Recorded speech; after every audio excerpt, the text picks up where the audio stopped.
ಒಳ್ಳೆಯವರಿಗೆ ಕಷ್ಟಗಳು ಏಕೆ? ಒಳ್ಳೆಯವರಿಗೆ ಕಷ್ಟಗಳು ಹೆಚ್ಚು. ಪ್ರಾಮಾಣಿಕರಾಗಿ ಭಗವಂತನ ಧ್ಯಾನ ಮಾಡಿ ನಿಷ್ಠೆಯಿಂದ ಇರುವಂಥವರಿಗೆ ಮೇಲಿಂದ ಮೇಲೆ ಕಷ್ಟ, ಬಡತನ ಕಾಡುತ್ತದೆ. ದೇವರೇ ಯಾಕೆ ಕಣ್ಬಿಟ್ಟು ನೋಡೋದಿಲ್ಲ? ಇಂತಹ ಪ್ರಶ್ನೆಗಳು, ಗೊಂದಲಗಳು ಕಷ್ಟಪಡುತ್ತಿರುವ ಪ್ರತಿಯೊಬ್ಬರಿಗೂ ಬರುತ್ತದೆ. ಹಾಗಂತ ಬೇರೆಯವರನ್ನ ಮೆಚ್ಚಿಸಿ ಈ ಜಗತ್ತಿನಲ್ಲಿ ಬಾಳಲು ಸಾಧ್ಯವಿಲ್ಲ. ಶ್ರೀರಾಮನಂಥ ಮಹಾಪುರುಷ ರಾವಣನಿಗೆ ಇಷ್ಟವಾಗಲಿಲ್ಲ.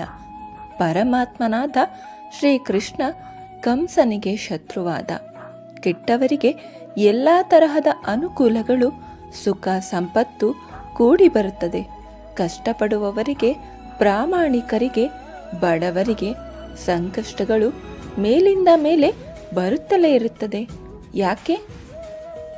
ಇದೇ ಪ್ರಶ್ನೆಯನ್ನ ಒಮ್ಮೆ ಅರ್ಜುನ ಶ್ರೀಕೃಷ್ಣನಿಗೆ ಕೇಳಿದಾಗ ಕೃಷ್ಣನು ನಗು ನಗುತ್ತಲೇ ನನ್ನ ಜೊತೆ ಬಾ ಎಂದು ಒಂದು ಹಳ್ಳಿಗೆ ಕರೆದುಕೊಂಡು ಹೋದನು. ಮಧ್ಯಾಹ್ನವಾಗುತ್ತಿದ್ದಂತೆ ಹಸಿವು, ಬಾಯಾರಿಕೆ ಆಯಿತು. ಮನೆ ಹುಡುಕುತ್ತಾ ಕೃಷ್ಣಾರ್ಜುನರು ಒಂದು ಗುಡಿಸಲು ಮನೆಗೆ ಅತಿಥಿಯಾಗಿ ಹೋದರು. ಆ ಮನೆಯ ಒಡತಿ ವಿಧವೆ ಹಾಗೂ ಒಬ್ಬಂಟಿ. ಅವಳ ಜೀವನಕ್ಕೆ ಆಧಾರವಾಗಿದ್ದು ಒಂದು ಹಸು. ಅದನ್ನೇ ಪಾಲನೆ ಪೋಷಣೆ ಮಾಡಿಕೊಂಡು ಅದು ಕೊಡುವ ಹಾಲಿನಿಂದ ಅವಳ ಜೀವನ ಸಾಗುತ್ತಿತ್ತು. ಶ್ರೀಕೃಷ್ಣನ ಭಕ್ತಳಾಗಿದ್ದಳು. ಸದಾ ಕಾಲ ಕೃಷ್ಣನ ಸ್ಮರಣೆ ಮಾಡುತ್ತಾ ಹಸುವನ್ನ ನೋಡಿಕೊಂಡು ಜೀವನ ನಡೆಸುತ್ತಿದ್ದಳು. ಕೃಷ್ಣಾರ್ಜುನರು ಮನೆಗೆ ಬಂದದ್ದನ್ನ ಕಂಡ ಆಕೆ ಆದರದಿಂದ ಅವರನ್ನ ಸ್ವಾಗತಿಸಿ ಕೂರಿಸಿ ಹಸು ಕೊಡುವ ಹಾಲನ್ನ ಕಾಯಿಸಿ ಬಿಸಿ ಮಾಡಿ ಪ್ರೀತಿಯಿಂದ ಕೊಟ್ಟು ಉಪಚಾರ ಮಾಡಿದಳು. ಸಂತೋಷದಿಂದ ಅವಳಿಂದ ಬೀಳ್ಕೊಂಡು ಕೃಷ್ಣ ಮತ್ತು ಅರ್ಜುನ ಹೊರಟರು. ಸ್ವಲ್ಪ ದೂರ ಹೋದ ಮೇಲೆ ಕೃಷ್ಣ ನೀನು ಯಾರ್ಯಾರಿಗೋ ವರವನ್ನ ಕರುಣಿಸುವೆ, ಆದರೆ ಪಾಪ ಆ ಬಡವೆ ನಮಗಾಗಿ ಪ್ರೀತಿಯಿಂದ ಹಾಲು ಕರೆದು ಕಾಯಿಸಿ ನಮಗೆ ಎಲ್ಲ ಹಾಲನ್ನ ಕುಡಿಯಲು ಕೊಟ್ಟಳು. ನೀನೇಕೆ ಅವಳಿಗೆ ಒಂದು ವರವನ್ನು ಕರುಣಿಸಲಿಲ್ಲ ಎಂದು ಅರ್ಜುನ ಕೇಳಿದಾಗ, ಇರಲಿ ಬಿಡು, ಒಳ್ಳೆಯದಾಗಲಿ ಎಂದು ಅನುಗ್ರಹಿಸಿದ್ದೇನೆ. ಇದಾದ ಮರುದಿನವೇ ಆ ಬಡವಳ ಮನೆಯಲ್ಲಿದ್ದ ಆ ಒಂದು ಹಸು ನೀಗಿತು. ಈಗ ಕೃಷ್ಣನ ವಿಚಿತ್ರ ನಡೆಯನ್ನ ಗಮನಿಸಿ, ಇದು ಏನು ಮಾಡುತ್ತಿರುವೆ? ಅವಳಿಗೆ ಆಧಾರವಾಗಿದ್ದ ಹಸು ತೀರಿಕೊಂಡಿದೆ. ಅವಳು ಇನ್ನು ಕಷ್ಟಪಡಬೇಕು. ಕಷ್ಟಪಟ್ಟು ಜೀವಿಸುತ್ತಿರುವ ನಿನ್ನ ಭಕ್ತರನ್ನ ರಕ್ಷಣೆ ಮಾಡುವೆನೆಂದು ಹೇಳುವೆಯಲ್ಲ, ಆದರೆ ರಕ್ಷಣೆ ಮಾಡಬೇಕಾದ ನೀನು ಅವಳ ಹಸುವನ್ನ ಸಾಯುವಂತೆ ಮಾಡಿದೆಯಲ್ಲ, ಇದು ಎಂಥ ವರ ಎಂದು ಕೇಳಿದ. ಮಂದಸ್ಮಿತನಾಗಿ ಕೃಷ್ಣ ಹೇಳಿದ, ಅರ್ಜುನ, ಇದನ್ನೇ ಹೇಳುವುದು. ನಾನು ನಿನಗೆ ಅರ್ಥವಾಗುವುದಿಲ್ಲ, ಹೇಳುತ್ತೇನೆ ಕೇಳು. ಮಹಿಳೆ ತನ್ನ ದಿನದ ಹೆಚ್ಚು ಸಮಯವನ್ನ ಹಸುವಿನ ಆರೈಕೆ ಪೋಷಣೆಯಲ್ಲಿ ಕಳೆಯುತ್ತಾಳೆ. ಏಕೆಂದರೆ ಅವಳಿಗೆ ಅದೇ ಜೀವನಾಧಾರ. ಇದರಿಂದ ಅವಳು ನನ್ನನ್ನು ಕುರಿತು ಚಿಂತನೆ ಮಾಡಲು ಅವಳಿಗೆ ಸಮಯ ಸಾಕಾಗುವುದಿಲ್ಲ. ನಾನು ಅವಳ ಮೇಲೆ ಕೃಪೆ ತೋರಿದ ಕಾರಣ ಮುದಿ ಹಸುವಿಗೂ ಮುಕ್ತಿ ಕೊಟ್ಟೆ. ನನ್ನನ್ನೇ ನಂಬಿ ನನ್ನನ್ನೇ ಸ್ಮರಿಸುವ ಅವಳಿಗೆ ಸ್ಮರಣೆ ಮಾಡಲು ಹೆಚ್ಚು ಸಮಯ ಸಿಕ್ಕಂತಾಯಿತು.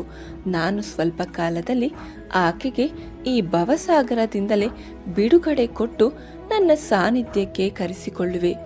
ಇದು ನಾನು ನನ್ನನ್ನೇ ನಂಬಿದ ಭಕ್ತರಿಗೆ ಕರುಣಿಸುವ ಅನುಗ್ರಹ.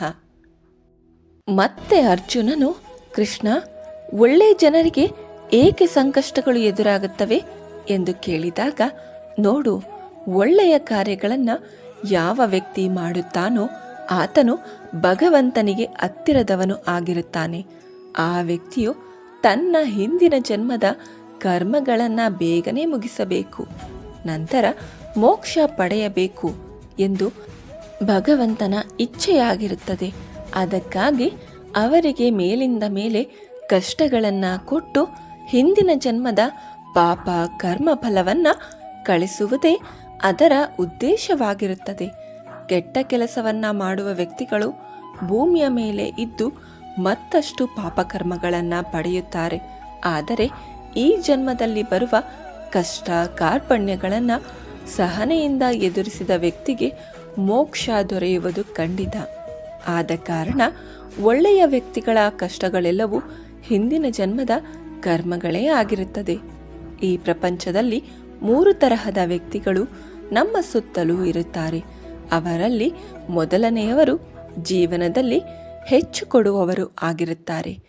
ಎರಡನೆಯವರು ಎಷ್ಟು ಪಡೆಯುತ್ತಾರೋ ಅಷ್ಟನ್ನೇ ಕೊಡುವವರು. ಮೂರನೇ ವರ್ಗ ಇವರು ಪಡೆಯುವುದು ಹೆಚ್ಚು, ಕೊಡುವುದು ಮಾತ್ರ ಸ್ವಲ್ಪ. ಕಷ್ಟದಲ್ಲಿರುವವರಿಗೆ ಸಹಾಯ ಮಾಡುವುದು, ಕೊಡುವುದು, ತೆಗೆದುಕೊಳ್ಳುವುದು, ಅಂದರೆ ಮತ್ತೊಬ್ಬರಿಂದ ಸಹಾಯ ಪಡೆಯುವವರು. ಕಡೆಯವರು ತಾವು ಹೆಚ್ಚು ತೆಗೆದುಕೊಳ್ಳುತ್ತಾರೆ, ಆದರೆ ಕೊಡುವುದಾಗಲಿ ಶ್ರಮ ಹಾಕುವುದಾಗಲಿ ಅವರು ಮಾಡುವುದಿಲ್ಲ. ಇಂತಹವರು ಜೀವನದಲ್ಲಿ ಬಹಳ ಹಿಂದೆ ಉಳಿದು ಬಿಡುತ್ತಾರೆ. ಅದಕ್ಕಾಗಿಯೇ ಶ್ರೀಕೃಷ್ಣ ಹೇಳುವುದು, ನಂಬುವುದಾದರೆ ನನ್ನನ್ನು ಪೂರ್ತಿಯಾಗಿ ನಂಬು. ಶುದ್ಧ ಮನಸ್ಸಿನಿಂದ ಒಂದು ಮಗುವು ತಾಯಿಯನ್ನ ಅಪ್ಪಿದಂತೆ ಆಗ ಮಾತ್ರ ನಾನು ನಿನಗೆ ಸಿಗುವೆ. ಈ ಮಾಹಿತಿ ಇಷ್ಟವಾದರೆ ಒಂದು ಲೈಕ್ ಕೊಟ್ಟು ಎಲ್ಲರಿಗೂ ಈ ವಿಡಿಯೋ ಶೇರ್ ಮಾಡಿ. ನಮ್ಮ ಯೂಟ್ಯೂಬ್ ಚಾನಲನ್ನು ಮತ್ತು ಫೇಸ್ಬುಕ್ ಪೇಜನ್ನು ಫಾಲೋ ಮಾಡಿ. ಸರ್ವಂ ಶ್ರೀಕೃಷ್ಣಾರ್ಪಣಮಸ್ತು. ಸರ್ವೇ ಜನ ಸುಖಿನೋ ಭವಂತು.